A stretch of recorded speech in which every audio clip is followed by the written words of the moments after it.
Cette semaine, sur le net, Reporters sans frontières lance une plateforme pour lutter contre la censure en ligne.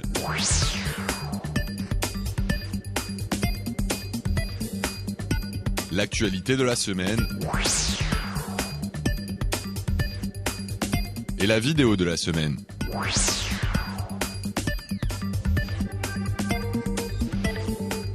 Un véritable bunker numérique virtuel à l'échelle internationale pour contourner la censure. C'est le rêve des journalistes et dissidents du monde entier en lutte pour la liberté d'expression dans leur pays. Un rêve devenu réalité avec la plateforme We Fight Censorship, créée par l'ONG Reporters sans frontières et lancée le 27 novembre. Ce site est disponible au grand public et n'importe qui peut soumettre des contenus qu'il estime avoir été censurés, interdits à Reporters sans frontières. Ça se fait via un coffre-fort numérique qui est sécurisé. Nous avons travaillé pendant des mois pour faire en sorte que les internautes puissent soumettre leurs documents en toute sécurité. Vous pouvez envoyer des photos, des vidéos, des documents écrits et ensuite Reporters sans frontières examine ces documents, applique une vérification scrupuleuse sous la direction d'un comité éditorial et décide ensuite de publier ou non ces contenus. Il ne s'agit pas de diffuser des contenus bruts. Nous publions également une contextualisation qui donne des informations sur cet article, pourquoi il a été écrit, pourquoi il a été censuré, comment et quel est son apport à la liberté de l'information aujourd'hui. Du contenu, mais aussi un véritable kit de survie numérique. Dans ce guide, l'internaute peut apprendre à protéger son anonymat et ses communications, chiffrer ses emails ou nettoyer ses métadonnées. Et pour la mise en œuvre de We Fight Censorship, Reporters sans frontières a fait appel à l'Inagora, une entreprise française spécialisée dans l'open source. Aujourd'hui, l'architecture de l'abri anti-censure est composée de différents éléments. On a l'abri anti-censure en lui-même qui est accessible uniquement par les équipes de Reporters sans frontières et bien évidemment par les équipes de sécurité qui s'occupent du site. Et derrière, on a un ensemble de miroirs. Et l'objectif de ces miroirs est d'être capable de dupliquer l'information et ne pas permettre à un pays d'effacer une source unique, mais de donner les moyens à tout à chacun de dupliquer à l'infini cette information et de la rendre accessible publiquement sur Internet. Aujourd'hui, une soixantaine de pays filtrent le web. 44 nets citoyens et journalistes ont été tués principalement en Syrie et encore 130 restent emprisonnés. Le blogueur et écrivain dissident azerbaïdjanais Emin Mili a lui aussi connu la prison pendant plus de 2 ans pour avoir publié sur YouTube une vidéo satirique. Pour lui, le principal intérêt de We Fight Censorship est de rendre plus visible son combat pour la liberté d'expression. Cela permet de repousser plus loin les frontières de la liberté.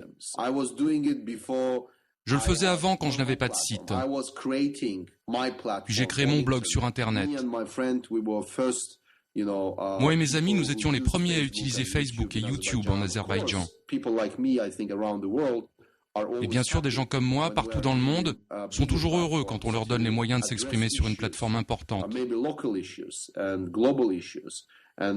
proposer des solutions locales ou globales qui peuvent se connecter entre elles.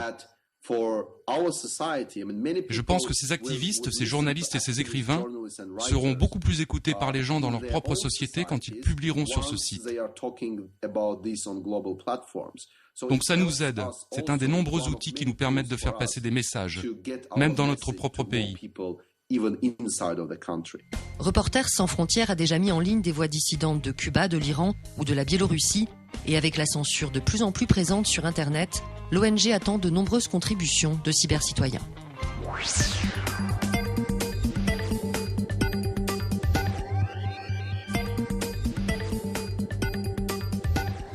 Les Égyptiens sont appelés à se prononcer par référendum le 15 décembre sur un projet de constitution rédigé par les islamistes au pouvoir.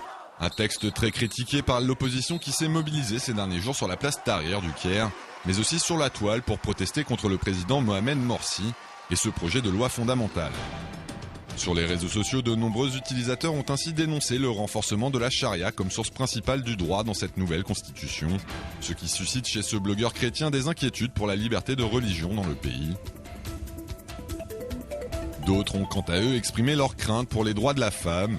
Eba Moraïev, une responsable de l'ONG Human Rights Watch, souligne ainsi que le texte rédigé par une assemblée d'hommes ne contient plus d'interdiction de discrimination à l'égard de la gente féminine. De leur côté, des activistes accusent le projet de constitution de laisser la porte ouverte au procès de civils devant des tribunaux militaires. Au moins 12 000 personnes auraient en effet été jugées devant une cour martiale depuis la chute de l'ancien régime, une pratique très décriée dans le pays. Et à moins de 2 semaines du vote, les détracteurs de la nouvelle constitution s'interrogent sur la stratégie à adopter. Certains affirment ainsi qu'ils voteront contre, tandis que d'autres ont d'ores et déjà annoncé leur décision de boycotter le scrutin. Une division qui, d'après ce blogueur, pourrait finalement profiter au pouvoir islamiste.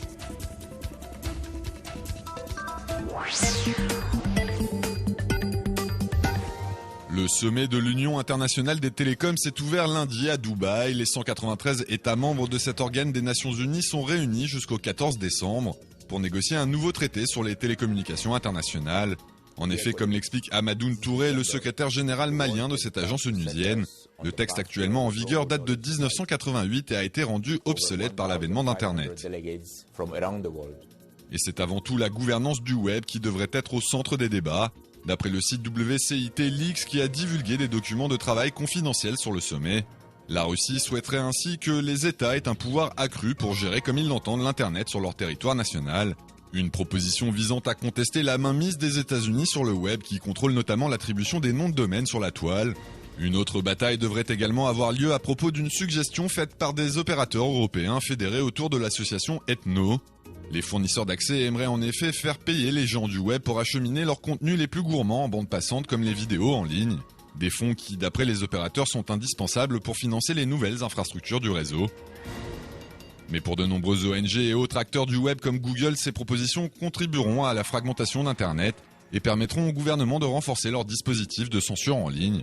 Le géant américain a donc lancé une campagne pour appeler les internautes à s'opposer à ce nouveau traité, qui est présenté comme une menace pour la liberté d'expression et l'accès à l'information en ligne.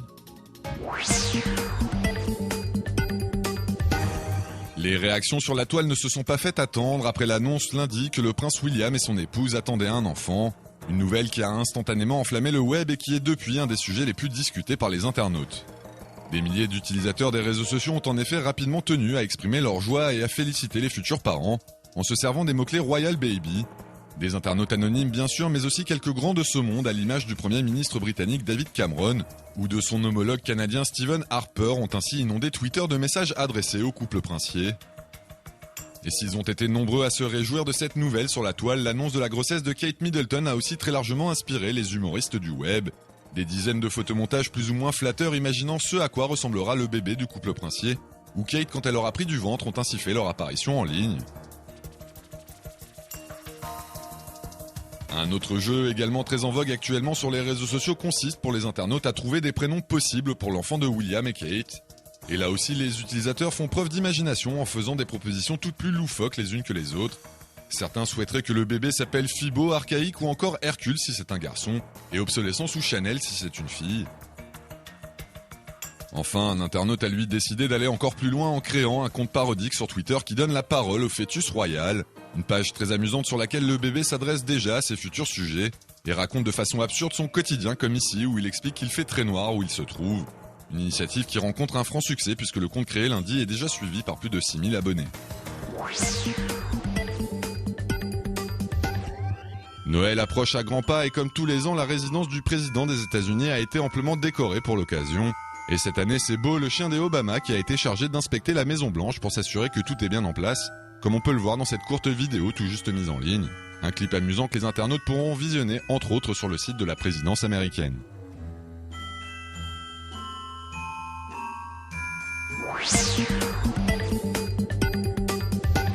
Jamie Scott a choisi 15 endroits dans Central Park et les a filmés 2 fois par semaine pendant 6 mois pour livrer ce magnifique clip baptisé Fall, qui permet d'observer grâce à la technique du timelapse le changement de saison et l'arrivée de l'automne au cœur de New York. Un feu d'artifice de couleurs qui ne manquera pas de plaire à tous les amoureux de nature.